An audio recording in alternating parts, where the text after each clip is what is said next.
Hello, welcome to Station Plaza Wine. Today we have Jason Moore from Modus Operandi to tell us about his phenomenal wine. Thanks for joining us at Station Plaza. All right, thank you.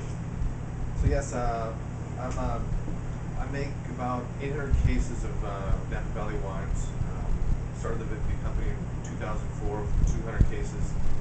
My story's a little bit different than most of the people in Napa. I didn't make a whole lot of, I didn't make hardly any money in a previous career. I was a waiter, and you know, so I guess the bottom line is I didn't make $1 billion somewhere else, and then retired in Napa Valley to start my vanity project. This is a passion project for me. I grew up as a waiter in Dallas, found my love for wine through doing that, and decided to essentially sell everything that I own and move to California with the lofty aspiration of becoming a winemaker. So did that in 2002, moved to Davis with the plan of going to Davis, but after moving there, realized that Davis wasn't the right fit for me. It was too theory-based of a program, so a very hands-on kind of learner. So plan B was to gain as many winemaking mentors as I possibly could and ask lots of questions and do my own self-study and take the approach that they had about 500 years ago when there were no such schools like UC Davis. I firmly believe that winemaking is an art supported by science and not the other way around. So anyway, so I started this company. Modus Operandi is Latin for the method of operation, or the way in which one does something. So for me, through my process and my learning this craft, I met a ton of different winemakers and asked boatload of questions and different theories that I had and things I needed to verify and whatever. So I kind of came to this conclusion, this saying that I like to say that if you ask 100 different winemakers how do you make wine, chances are you could literally get like 110 different answers. There's more than one correct way to do things that we do in this art form. So I definitely have settled on my MO or my method. I'm a very hands-on, experimental style of a winemaker, and I take pride in having a hand in every aspect of my company and this brand. I design the labels, I make the wine, I wrote every word on the website. Every ounce of my creative ability is inside and on these bottles, so they're very close to my heart. We make a Sauvignon Blanc. This is from Rutherford. This is the 2007 vintage. We made 200 cases of the wine. We use the glass cork, which people tend to like. It's kind of cool. Very, very rich and luscious in style. Balanced acidity, not bracing, but very creamy. I do the weekly stirring of the barrels to kind of increase that weight on the palate.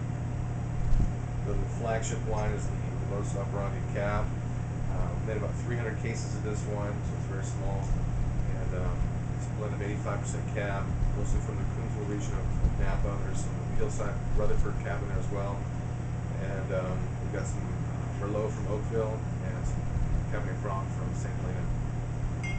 A really fun blended wine. It's called Vicarious. People ask me why do I call it Vicarious, and when I really get going on my wines, people can tell how passionate I am about them, and Vicarious is perfect for that because I tell people when they ask me why I should call it that, it's because I want people to experience my passion vicariously through the wine in your glass. So when you taste the wine, I think you definitely will.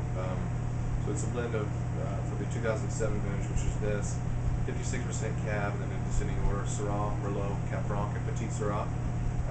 Very, very fun wine. Scored really well, 93 points.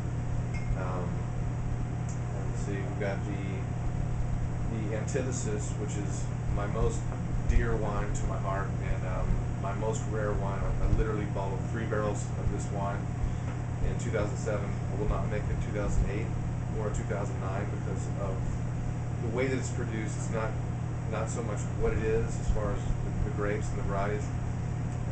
It's more of the way that it's produced. So without getting into great detail on what it is, the method is kind of a play on Saunier, which the winemakers will use this term Saunier, which means in French, to bleed. We're basically taking out, when we first crush the grapes, we take out a percentage of the juice to increase the juice to skin ratio. And when you do that, all the good things we get from the wines are, basically from the skins, color, flavors, things like that. So when you increase that ratio, you get more extraction and more powerful wine. Well, I kind of coined this term reverse sommelier, which is basically if you think about taking skins from a different fermentation towards the end of that fermentation, around 4 bricks, and barreling the wine down and take those skins and put them back into a different tank. You want to concentrate even more. You are again increasing that skin to juice ratio to an astronomical level, which I honestly don't know anyone that does that. The closest thing would be like Amarone over in Italy, where they're taking the dried skins and pumping the wine over that to extract those dried fruit style flavors and whatnot. But this is definitely not, doesn't give off those kind of aromatics or flavors. It's very huge, very rich, ripe, and you have to basically, I don't tell people on tape what it actually is, but you can ask the guys here how they liked it, and they will tell you. It's in the shop for a reason, I guess, right? That's right. Thank you very much, Jason. Sure.